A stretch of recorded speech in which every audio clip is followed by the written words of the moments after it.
Et puis, revue de presse, le coup d'État manqué en République démocratique du Congo est encore traité par nos confrères de la presse écrite.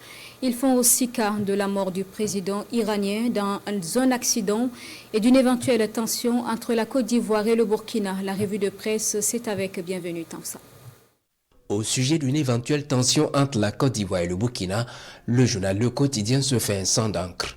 Selon le constat de ce journal, les relations entre les autorités burkinabées et ivoiriennes ne semblent pas au beau fixe depuis quelques mois. Ce quotidien semble assister à une rupture de dialogue entre les présidents ivoiriens et burkinabés, chacun ayant des griefs contre l'autre.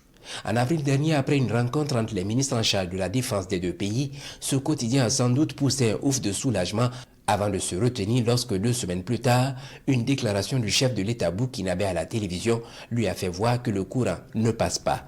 Sur les réseaux sociaux par ailleurs, les attitudes incendiaires inquiètent cette parution qui invite autorités burkinabées et ivoiriennes à réinstaurer le dialogue pour éviter le pire entre deux pays amis et frères. En République démocratique du Congo, 48 heures après le coup d'État manqué, les sécurocrates cherchent à en déterminer les tenants et les aboutissants, nous confie le journal Aujourd'hui au Faso.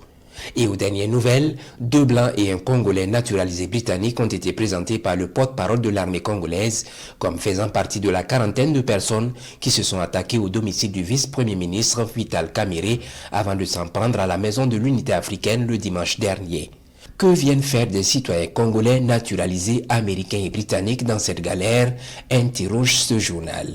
Interloqué et abasourdi selon ce canard, l'ambassadeur des États-Unis Lucie Tamlin a sur son compte X manifesté son étonnement mais s'engage à coopérer avec les autorités congolaises. Au moment où le cerveau du putsch manqué, Christian Malanga, ne pourra plus parler, lui aussi naturalisé américain, le Britannique qu'on dit être le numéro 2 des putschistes a lui aussi été mis hors d'état de nuire. La nouvelle susurrée depuis 48 heures est finalement tombée, déclaration du journal Aujourd'hui au Faso. Le président iranien Ibrahim Raïssi a trouvé la mort dans un crash d'hélicoptère.